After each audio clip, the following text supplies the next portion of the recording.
Hi, everybody. Thank you, Christy. I'm Anthony Morgano. I am a project archivist here at the Adirondack Experience. I graduated my MLIS in May, and I've been at the museum since June, working on a variety of archival inventorying and processing projects, including processing some of our oral history collections.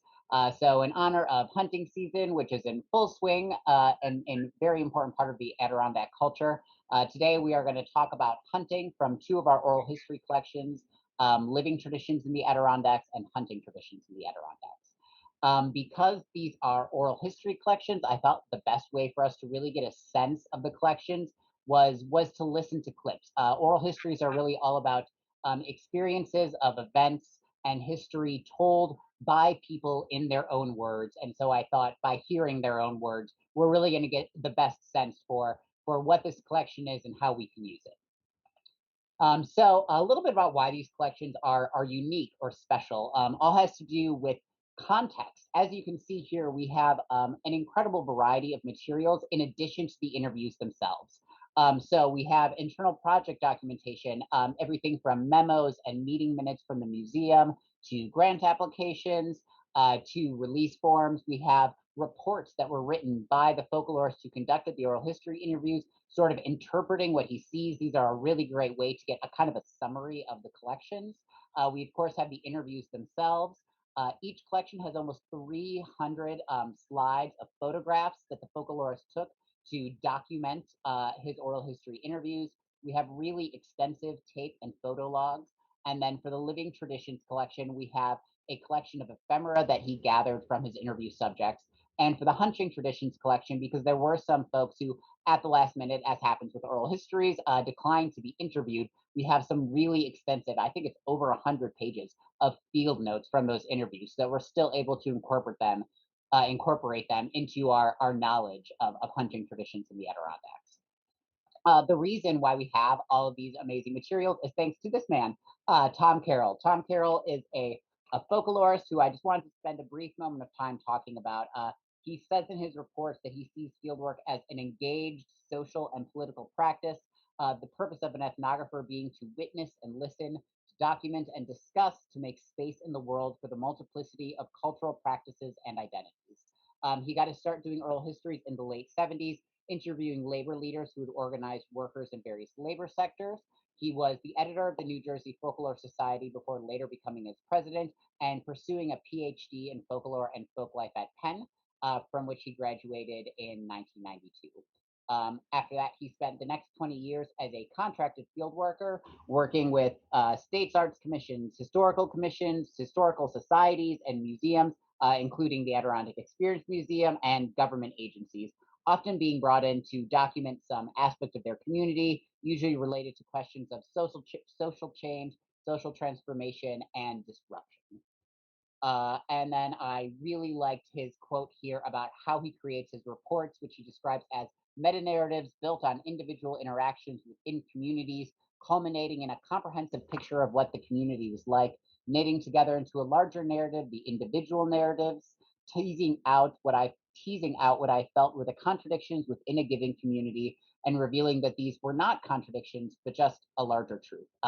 I love that last bit about contradictions because I mean, with oral histories, they're just people having conversations. And you think about we as people having conversations, how easy it is to contradict yourself and how easy it would be to then nullify those statements. But rather, Carroll sees these contradictions as being part of a larger, more complicated reality. And, reality is complicated. So a little bit about the living traditions in the Adirondacks collection. It was born out of a folk arts grant for the NEA, originally to be completed by a folklorist named Karen Tossig Lux. It was transferred. The responsibility was transferred over to Tom Carroll in the fall of 1995.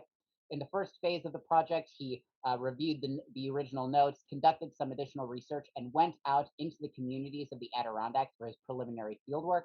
Oftentimes just talking with people in communities so that he could gather his final interview subjects. That was in February of 1996. He returned in June and July to record 15 oral history interviews, gather ephemera, and photo document all of those interviews. The focus of the project kind of shifted as it was happening. It started off being, as you see, a folk arts grant, and it was kind of about handicrafts in the Adirondacks. This eventually shifted to more about occupations that involved the woods, and eventually the focus came to be women's lives in the Adirondacks, and we'll hear a lot from women today. Um, a lot of his interview subjects talked about hunting. In this quote, he says, "Virtually all of the individuals interviewed were Adirondack natives, often members of families who'd lived in the region for several generations, and most of the interviews contained at least a casual reference to hunting, enclosed within the personal experience of the individual. Hunting was linked to the totality of each individual's experience rather than an isolated activity in its own right." We're going to listen to our first clip of the day, which is from Wanda Martin, whose family owned the Waldom Hotel in Big Moose, kind of just discussing hunting as sort of an ancillary subject in a larger discussion about the seasons of vacation here in the Adirondacks. Um, these are oral history interviews that were recorded, 25 years ago. So some of the tapes are not of the best quality, so you may need to adjust your volume a little bit as you're listening to these. However, if anything is particularly hard to read, please come on the mic or type something in the chat, and we'll see if we can't come up with a solution. But here we will listen to Wanda Martin, hopefully. And getting back to the issue of the guests, so were they coming up here to just relax, to boat, to hike, to hunt? What was the? Well, they used to take hunters years ago. If like the hunting party, and then he would guide them and take them back in the little lakes and places. My father-in-law. But we don't stay open in the fall anymore. But this is, the place is. So as you can hear, hunting in this instance forms sort of a part of the life of the Adirondacks rather than being the focus of the interview. Hunting did become the focus of the interviews. If I can go to the next slide. My computer's moving a little slowly here. Hold on. Uh-oh. Hunting did become the focus of the interviews. For the next collection, which grew out of the original Living Traditions collection, which is hunting traditions in the Adirondacks. The museum acquired the Berkler Yancey Hunting Camp in 1995 and 1996 and brought Tom Carroll back to continue conducting oral histories, this time focusing on hunting and especially life in hunting camps to supplement the interpretation and programming that would go along with the recently acquired Berkler Camp. So in his first phase, he again came here to the library, conducted his research and preliminary fieldwork, this time in the form of 20 phone interviews in April of 1997. He then returned in July for additional fieldwork. Unfortunately, he ran into something that happens a lot with oral histories, which is people declining to be recorded at the last moment. Luckily, we have those really extensive sets of field notes, so we still know a lot about those conversations. But we do have 11 recorded interviews from that second session in July of 1997. And in summing up this collection, he says, while it is dangerously naive to simplify, I would say first that hunting clubs are about access to the land and stewardship of the natural environment. While hunting itself is a prominent means of articulating and advancing this sense of stewardship, it is also a means of gaining access to other dimensions of experience and human possibility. And this idea of access to nature and stewardship are two of the things that we're going to discuss today. So there's a lot of ways that you could use this collection in research. But I really wanted to just give us a feel for the collection. And so I picked out a few themes that became obvious to me as I was processing the collection. One of which is something that we deal with really frequently here at the museum, which is the relationship between local Adirondackers and outsiders, be they tourists, visitors, away people, the state of New York, the Adirondack Park Agency, in the minds of local Adirondackers, these are all considered outsiders. We're going to talk about the ties between hunting and the logging industry, which I had been unaware of before processing this collection. And then we're going to talk a little bit about what Carroll discussed, this idea of hunting as providing access to nature and hunters as nature lovers and as stewards of the land, of this sort of responsibility that they feel for the Adirondacks and for the culture of hunting in general. And then we'll listen to a couple fun clips at the end, just kind of about life in camp that I really enjoyed and really give us kind of a picture for what it was like to hunt in the Adirondacks.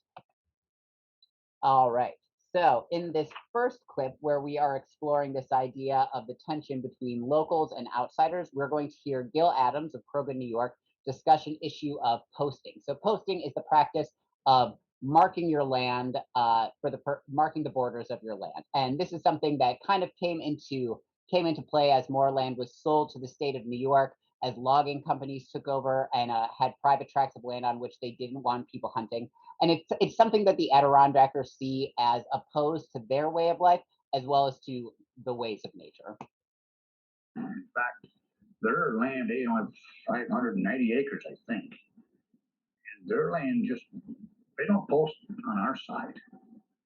We have one corner that we run mutually, and part of it's on theirs and part of it's on ours, and some of it's on state. So you just go run it. Nobody says nothing because, like I said, we get along fine.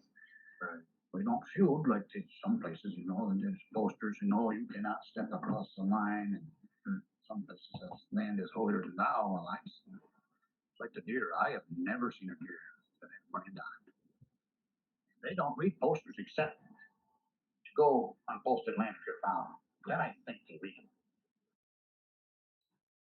So you hear them there discussing kind of the relationship with locals to each other versus how they see themselves with outsiders. I also just really love that idea at the end of deer only following posted signs when you're actually trying to follow them. In this next clips, we're going to hear from Larry Dennis and Bob Deshane of the Bliss 101 Hunting Club near Tupper Lake, and they're going to illustrate something that Carroll described, which is local hunters viewing themselves as a sort of minority voice in their own region, feeling that they lack effective control over their own activities and, as Carroll says, perhaps even their own destinies, often viewing themselves as at odds with outside forces.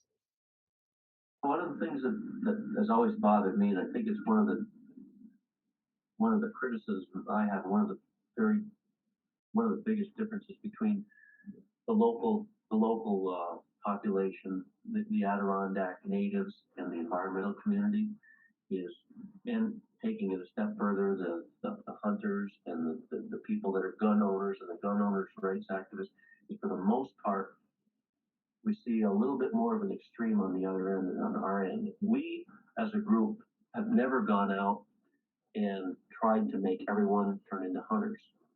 All we've asked them to do is understand where we're coming from. They can agree with us, they can disagree with us, they can stay as non-hunters.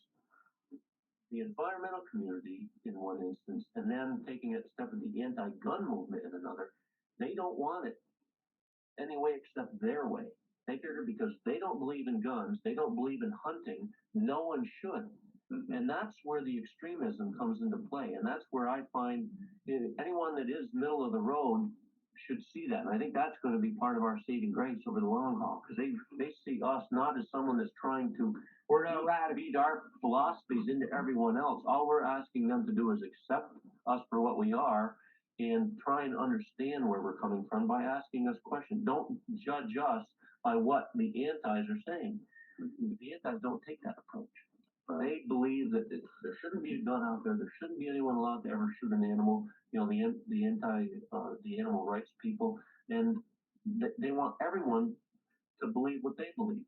And I think that says something for our being a little bit more middle of the road type of people. We're not trying to make everyone turn into a hunter. We don't want that. Right. We're just asking for a little bit of understanding of the part of the ones that don't. This next clip is from the same conversation, kind of continuing to talk about the same ideas of locals as stewards and the threat that is posed by outsiders. But all the lease clubs on Whitney's, the guys that were in individual clubs, it was like the property that they leased, it was like it was their properties. Like I feel about this property here, the leases, they took care of it. They were excellent stewards. Right.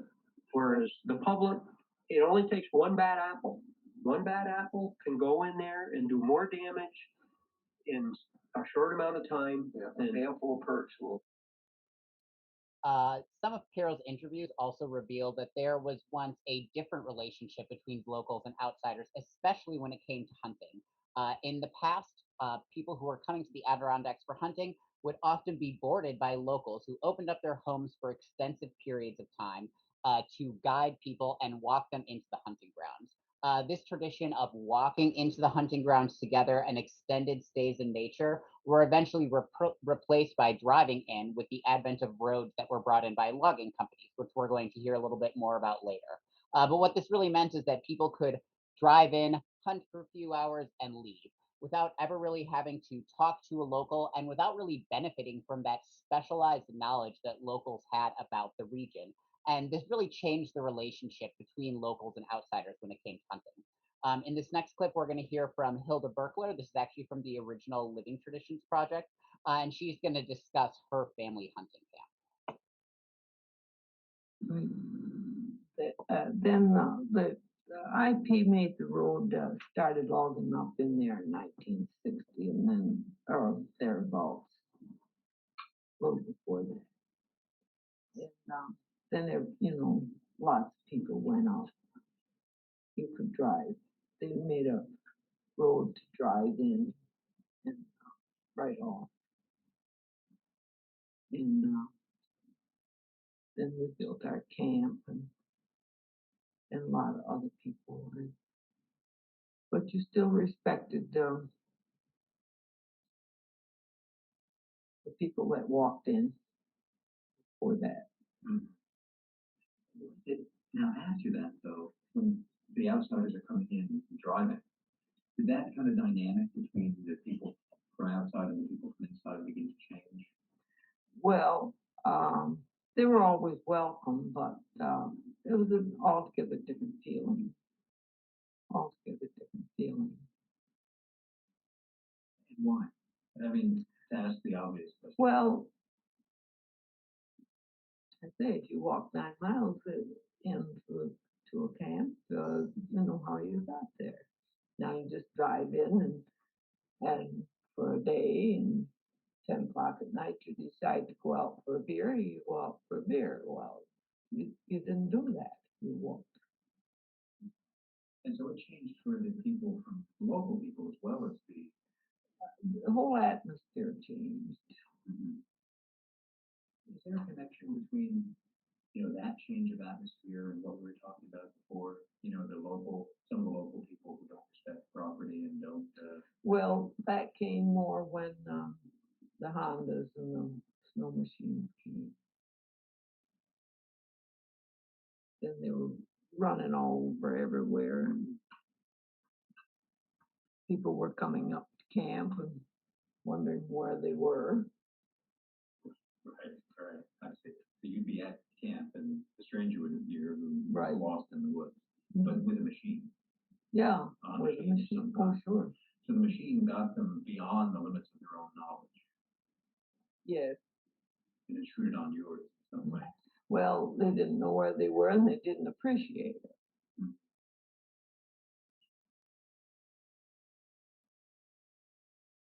We used. So there you hear again that idea of that specialized local knowledge and how kind of the changes in hunting that have hunting has evolved have kind of gotten rid of that or made it seem less important to outsiders. You also hear her talking about the connection between hunting and logging. Traditionally, this is a relationship like she described, one in which logging supports hunting. However, in contemporary times, Carol heard a lot of hunters discussing how logging and seeing logging on lands can oftentimes signal the fact that that land is about to be sold from a private company back to the state of New York. So in this case, logging is because and when New York makes this piece of land forever wild, it will no longer be able to be logged on. However, that causes essentially clear cutting by the companies who own the land at that moment.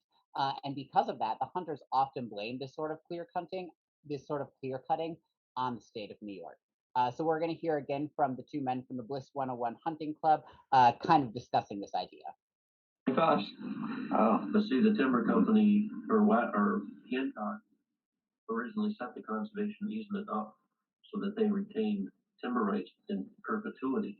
So they sold off development and recreation rights to the state of New York. Now there's a very good possibility that if the state's willing to pick up the bare land now, that will lend itself to some fairly heavy harvesting.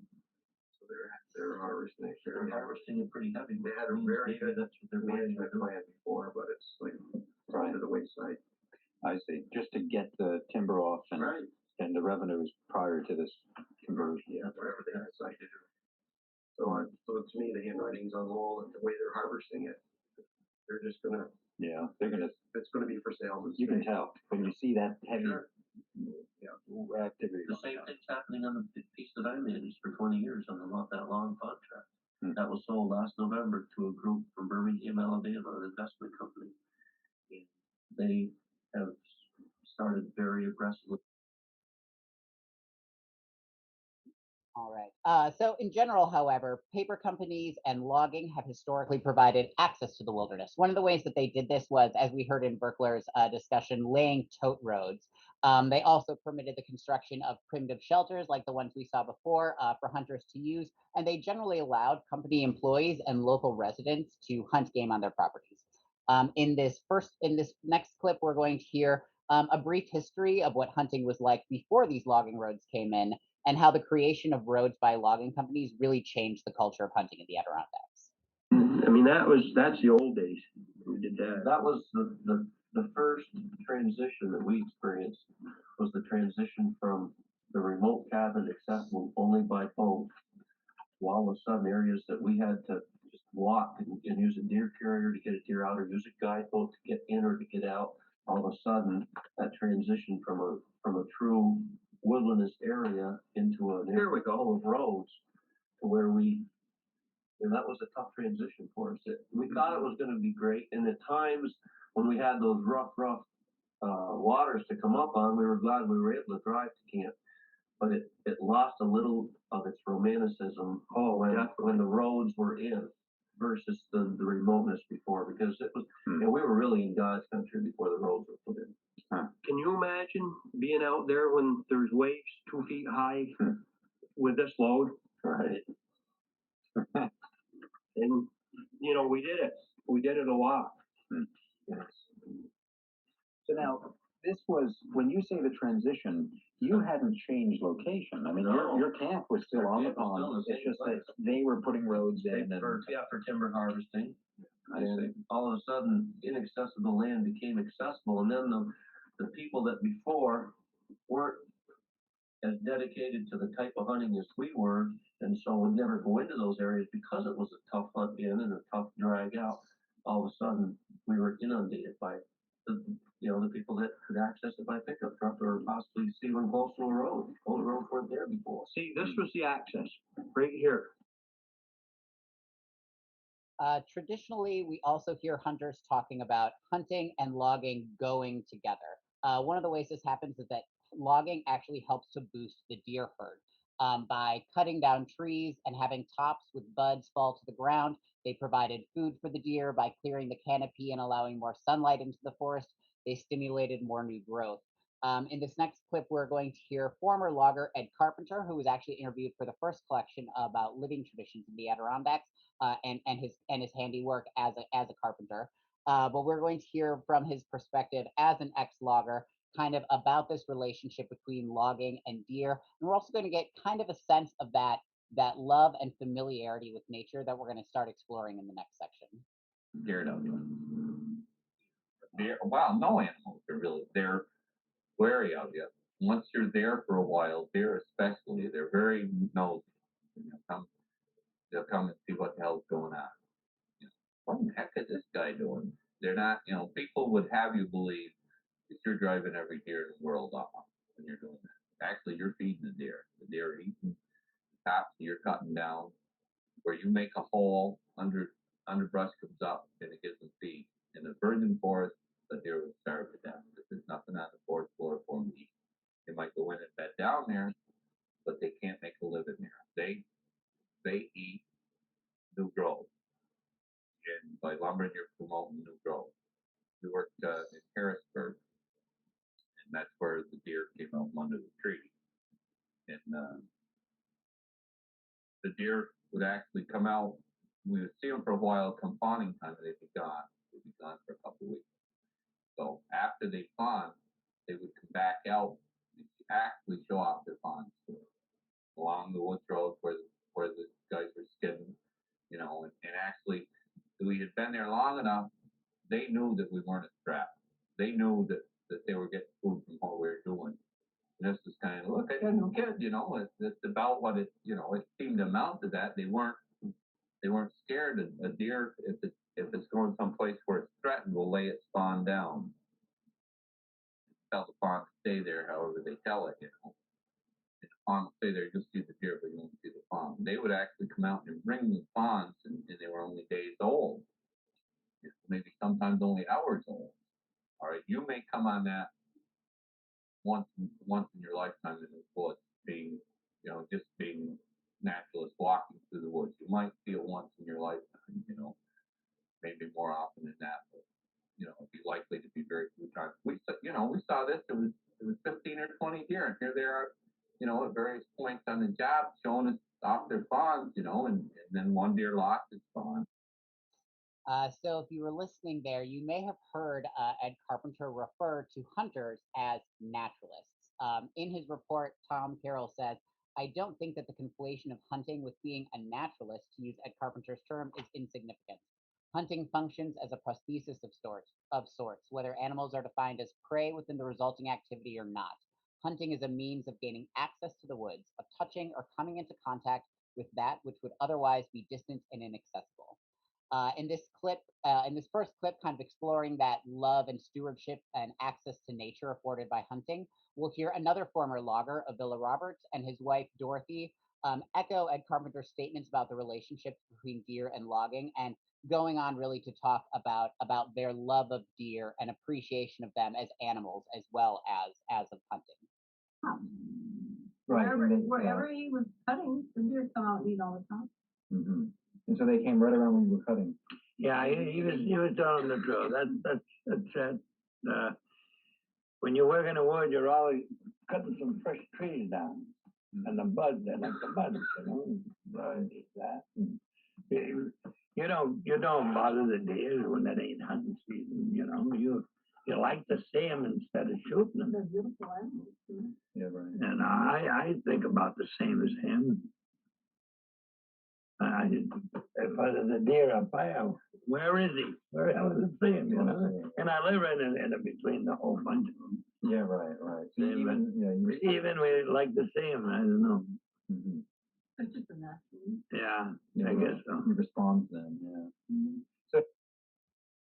This next clip will further exemplify this idea that hunting provided access to nature that was oftentimes more important than the act of actually hunting or shooting an animal itself.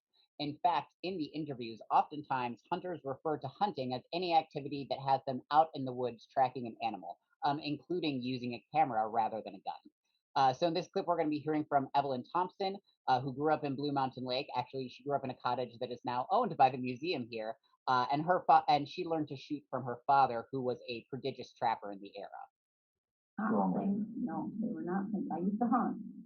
I loved to hunt, but I couldn't fish because I didn't have the patience to fish. Somebody made sure I'd catch a fish every time my pole go in the water. I'd fish. But you could always see something. When you hunted, you could always see something in the woods. Right. It wouldn't matter, what it was. Meaning an animal? Yeah, an animal of some sort. What was always interesting to me, or a bird, or there was always something going on in the woods that would keep me from getting bored. Yeah.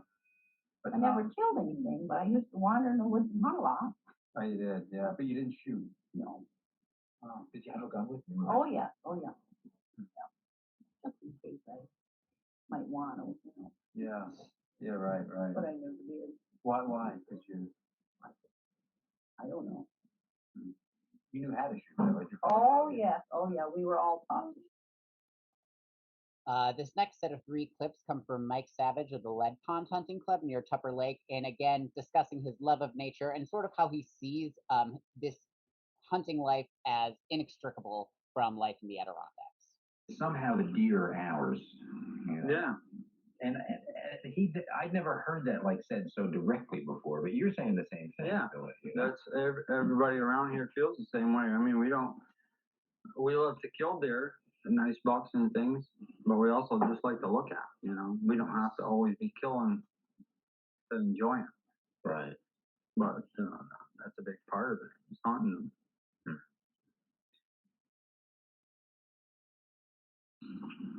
all hunters want to do is kill everything in sight, and it's not that way at all. I mean, look around. I got 3 bird feeders out here. If I had more land, I'd have, chickens, and I love animals. Not just deer or rabbits or something that I can eat. I like all animals. And I think the average hunter is like that. And they're concerned for the environment more than, or at least as much as any anti-hunter. Somebody, Whatever they're interested in doing in a city, my life and the lives of most of the Adirondackers, even if they don't hunt, it's got something to do with nature. That's why we're here. Why would you live here? I mean, there's no money here. Everybody's dirt poor. You gotta love nature to live here, and that is exactly why we're here. and so hunting is a part of that. Hunting is a part of it. It's not the only part. Right. It's a big part. But even when I don't hunt, I'm still going to want to see deer. I'm still going to want to see birds or anything that's in nature. Sunsets, mountains. Listen to a stream, whatever. It's part of Adirondackers' life. Come on in. You want to shut that off? Yeah, sure. In this next set of clips, we're going to hear more. So, yeah, I mean, that's what I'm getting. Like when you were telling me that story before about Favorite way to hunt is still hunt because There you're we go. moving very slowly. Like it's still hunting, you're moving 5 feet, and you've got a whole new channel of trees to look through. In other words, you move 5 feet and you can see all that other area. So still hunting is just moving 5-10 feet at a time, very slowly, and looking at everything as you go through. And you come up over a little ridge and you look, and it's like you say, it's just beautiful the whole time, and you can't see enough for the day. That's why I guess they probably get up so early in the morning to see that fog rising off the river or the pond, and stay right there till the sun is just about ready to set. The guys don't want to leave the woods. you're completely in the woods. Oh, you're completely in the woods. You're completely into it.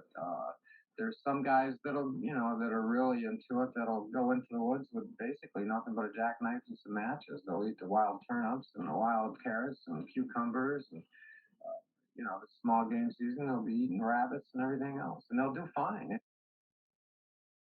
Sorry, that clip started playing before I had a chance to explain. That was David Oathout of Caroga Lake, again, expressing his love of nature and of deer, and also specifically how he feels hunting feeds into this love of the natural world. There's another clip from him here.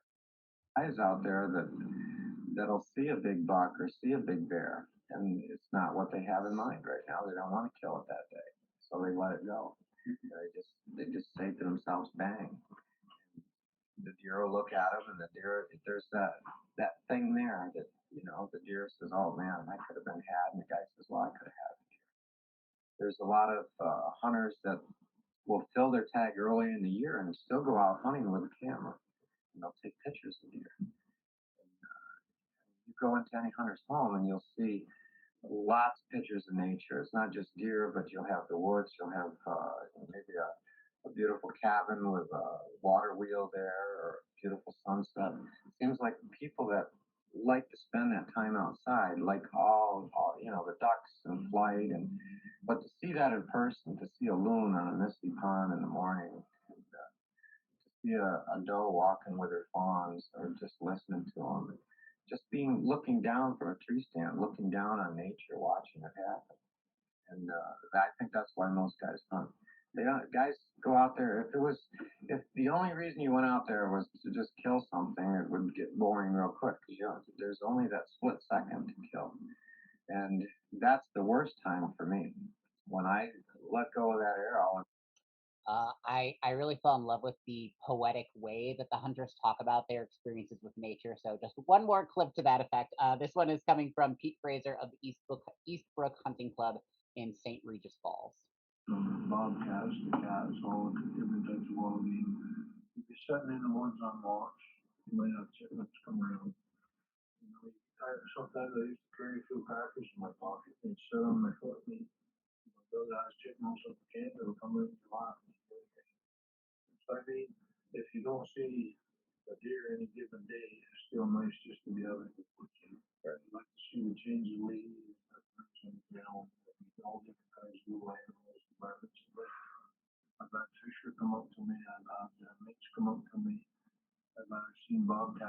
woods, coyotes, I've seen some. I'm not too fond of that because they kind of raise up with the deer. I am sure that everything has a purpose on this earth. In addition to their love of being in the natural world, Carroll's report also really details the many ways in which locals and especially hunters see themselves as active stewards of nature, of the land, of wildlife, really working together to preserve the hunt for future generations, to ensure the health of the deer world, and ensure the future of the Adirondacks. Oftentimes, they find that they are overlooked by what they call, big city environmentalists who usually pit themselves as being at odds with hunters, where hunters usually see themselves as having a bit more in common with those environmentalists. So we're going to hear a little bit about that. Is they just don't want, they set up a wall of resentment on the part of the people from our area because in a roundabout way, and for some of them, I don't think it's intentional, but some of them do tend to lean a little towards more arrogance than the local people can handle, and just their insinuation that the people in this area that have been stewards of this land for generations need to have someone else tell them how From to the handle outside. their property. That automatically puts that dividing line between the two. Even though there's a lot of things from both sides of the spectrum that there is total agreement in, that wall is there in many instances because the environmental community in many cases refuses to give the people in our area, the native Adirondackers, the credit that they deserve for good stewardship. In the next clip, we'll hear a little bit about how local hunters and hunting clubs, and in this case, they're talking about fishing, because oftentimes for hunting clubs, people will come up at other times of the year than hunting season. But what they're really illustrating in this next clip is that they see themselves as local hunters as really having stricter standards than the government or outside groups. Basically, a forest preserve or wilderness area. The other thing is that the hunting clubs that were there, and ourselves included, we put more restrictive fishing regulations on all the waters than which are mandated by the state of New York. Right. We took care of it. We wanted to preserve it because we knew, like Rock Pond, that was our bread and butter to get our members. Sugar daddy. So we put our more restrictions on that, as far as limits and things than what could legally do, and everybody was 100% behind because they wanted to go there and catch fish. Right. And you could see where our stricter regulations were working. Sure. The quality and the quantity of the fish in the pond improved, especially the quality. See, the state limit in that particular waters was 10 fish per person per day, and we set a 3 fish per limit. Owns this 10,000 acres. Kavanaugh Pond owns it. And it's in their interest to have it selectively cut. Sure. That sort of thing. So you would be cruising timber, marking timber to cut. That's right. And thinking about that plot of land in its totality, but with a consciousness of game and exactly the club's purposes and their. The bottom line is sound forest management equals sound wildlife management. They go hand in hand. Right. You don't have. There's not two separate sets of rules. You can, you can diversify a little bit more so that wildlife probably plays a more important role in some of your decision making, but they go hand in hand. Like in the Adirondacks, the Bureau. This final clip that we're going to listen to about stewardship comes from Randy Perkins of the Broken K Camp near Sable Forks, addressing a very particular issue, in this case, the shooting of does, which is only allowed during certain seasons for the collecting of camp meat. But this club chooses not to shoot does for reasons, again, of stewardship. Just, we let them go. I mean, I've had does with it, and he has too, this far away from us, looking at it, my does, I mean, I'd be proud to bring a doe home that size. I mean, but we're not starving to death by no means, and we still get to get out there and hunt and whatever, and we don't. What's the impulse there not killing a doe? Is it sort of ethical, or is it herd management. You know, you say you kill a doe, you're killing a future buck. I think for us, it's more herd management. I mean, well, at least it is for me. I have it in my head that number one, I'm not starving, and number two, by killing that doe, you might be affecting, how many deer, So, And there isn't any type of deer management on the property at all. There is no drawn group trying to manage the herd and saying, okay, yes, if we do this, here's the manager saying, okay, fine, you've got a deer herd of this size, you've got to cull so many does. it's like on state land. Right. I mean, yes, so it's very hard. So we just look at it and say, no, why do it? Probably one of the most, If you want to shoot a doe, yeah, I'll get a permit for the southern deer, yeah, and I'll hunt the southern deer. right. I'll go. Or they have a way over abundance, I Yeah. think. All right. To close out the presentation today, I'm just going to share with you a few clips about hunting clubs themselves. This was a major topic in Carroll's interviews, usually including really fantastic stories talking about life at camp, the camaraderie between members of camp, and especially they talk a lot about cooking at camp. With Thanksgiving coming up and it being a particularly dreary day and getting quite close to lunchtime, I thought these would be some fun clips for us to listen to. So our first clip is going to come from Pete Fraser again, and then we're going to have the final clip come from the two men of the Bliss 101 camp, really just talking about what life in hunting camp is like. Pretty much have my fill. After that, like this little cook stove here, we fire this up, and I'd make up a batch of bread dough, put the stuff up in the hood, let the bread rise while these guys clean fires. And then I'd pop it in the oven and have the firebox going. I'd say, "You guys hungry?" No, we can't eat more. We have all we can stand for supper. Well, I cook up in 3, 4, 5 loaves of homemade bread and I melt some butter on it, and I slice that up and I add some reds and all cooked up nice, and the card game comes right to a screeching home. For 20 minutes, there's not much talking, just licking your finger at the chop, let me tell you. To me, that's something you can't buy, and that's a beautiful thing. I can't define it any more than that. There's nothing.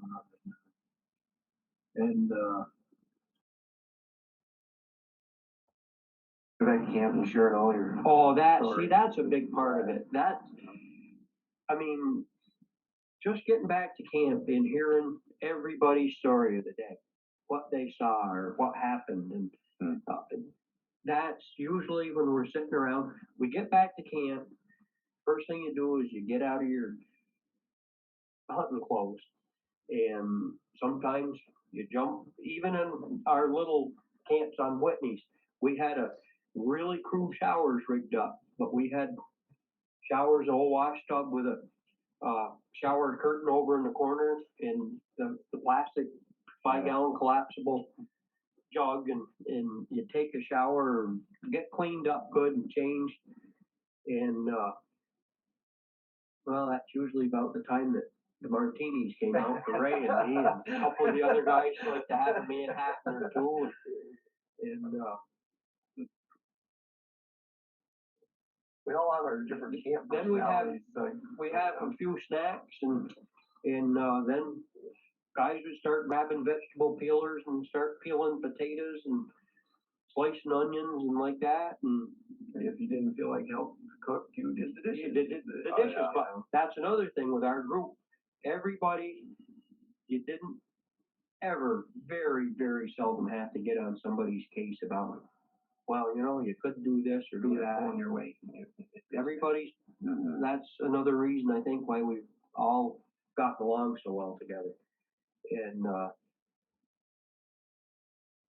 the meal, I mean, that's part of the highlight of, and everybody sits around the table. I mean, you told the story once while you were having cocktails, but then you end up going into more detail during the meal, and basically with us, it was, you got done eating, dishes got cleaned up, and we go to bed. Right. One thing that happened when we lost Whitney's is that everybody was depressed, but we had such wonderful times there and such great memories and got such great friendships out of it. between one another, nobody can ever take that away. Right. They took the camp and they took the land away, but they'll never take what we have and what has come of it. I don't know. It's ours forever. I don't know if you. All right. I really love the way they end that last quote after giving such a great story about what life in camp was like. Really emphasizing that it's not the building itself, it's not the camp that they're camping in. It's really about this camaraderie between members of the club.